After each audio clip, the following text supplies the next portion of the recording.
इसी बीच 2014 में एक घटना होती है, यही यूक्रेन, इस ससुरा बहुत खचरई कर रहा था।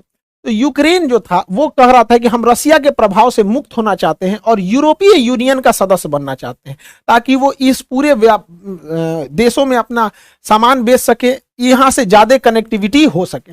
उस समय पुतिन का कहना था कि रूस के प्रभाव से तुम जा रहे हो यूरोपीय यूनियन में, लेकिन बाद में तुम नाटो में चले जाओगे, और नाटो में जाने का एक लॉस ये है कि नाटो के 31 देश एक दूसरे के सैन्य ठिकानों का यूज कर सकते हैं।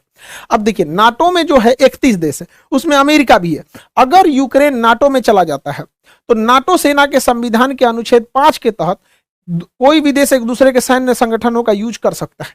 तो यूक्रेन की सीमा तक अमेरिका की फौज आ जाएगी। अब बताइए, रूस क्यों ना चिंतित हो कि यूक्रेन अगर चला गया नाटो में तो नाटो की सेना कहां तक आ जाएगी, रूस की सरहद तक आ जाएगी। तो उस समय 2014 में पुतिन ने काफी समझाया था, लेकिन यूक्रेन कहा कि ना, हम जइबे करेंगे यूरोपीय यूनियन में। तो यूक्रेन का एक निचला भाग जिसका नाम क्रीमिया था, 2014 में रसिया ने क्रीमिया पे अधिकार कर लिया और कहा कि यह क्रीमिया रसिया का हो गया। तो ये तो यूरोपीय यूनियन में चले गए, और यह साबित सही हुआ। पुतिन ने कहा था कि शुरुआत में ये जा रहे हैं यूरोपीय यूनियन में, बाद में चले जाएगा ये नाटो में, और वही हुआ। जैसे आए 2020 से ही जेलेंस्की, अब इन लोग को लगने लगा कि भैया हमारा देश है, क्रीमिया तुमने कैसे ले लिया, क्रीमिया कैसे ले लिया, हमारा देश है, हम चाहें अपने देश को नाटो में ले जाएं या कहीं ले जाएं, हम यूरोपीय यूनियन में आ चुके हैं, अब हमको नाटो का भी सदस्य बनाया जाए। अभी ससुरा सोचिए रहा था कि बनाया जाए कि नहीं बनाया जाए, ताबड़तोड़ मार दिया पुतिन हमला करके यूक्रेन। आज ससुरा तो नहीं, तुम जब सदस्य बनेगा तब ना आर्टिकल 5 लगेगा और बाकी तुमको बचाने आएंगे। अभी कोई इसको बचाने नहीं आ रहा, और यूक्रेन को केवल ऐसे ही हथियार प्रोवाइड कराए जा रहे हैं जिससे यूक्रेन केवल अपनी सुरक्षा कर सके, क्योंकि नाटो और पश्चिमी देश भी यही चाहते हैं कि रूस इसी में उलझा रहे और बाकी ये लोग विकास का काम करते रहें। देखिए, 1 साल से लड़ाई हो रही है, हमारा देश भी बहुत तरक्की कर रहा है, मोदी जी कभी ऑस्ट्रेलिया जा रहे हैं, जापान जा रहे हैं, अमेरिका जा रहे हैं, मिस्र जा रहे हैं, लेकिन जरा रूस को देखिए, 1 साल से उलझा हुआ है। अगर उसको 10 साल ये लोग उलझा देंगे तो रूस बहुत पीछे चला जाएगा। तो ये नाटो वाले भी नहीं चाहते हैं कि यूक्रेन का युद्ध बहुत जल्दी खत्म। अब नाटो यही नहीं रुका, नाटो कहता है नाटो को और बड़ा बनाया जाए, नाटो प्लस।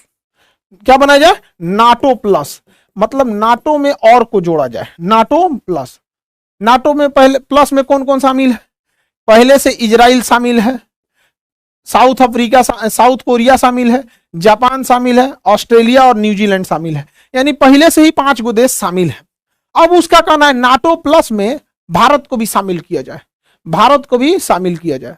अरे भैया, हमको शामिल नहीं होना है, एस जयशंकर साहब भी मना कर दिए, नहीं शामिल होना है। काहे?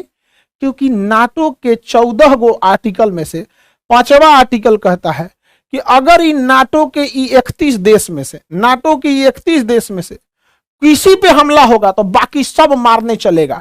अरे ससुरा तो नहीं, हम लोग को मार करना ही नहीं है। हाई 31 हर साल कहीं ना कहीं मार कैले रहता है सब, कभी ईरान में उलझेगा, कभी सीरिया में उलझेगा, अफगानिस्तान में उलझेगा, और ससुरा हम अगर शामिल हो जाएंगे तो पता चला हम लोग भी चलते रहेंगे। चलो भैया, कहाँ मार किए, उन सब के चक्कर में हम लोग की अपनी विदेश नीति जाएगी। तो हम लोग भैया पाकिस्तान से और चाइना से खुद निपट सकते हैं, हमें नाटो प्लस की कोई जरूरत नहीं है।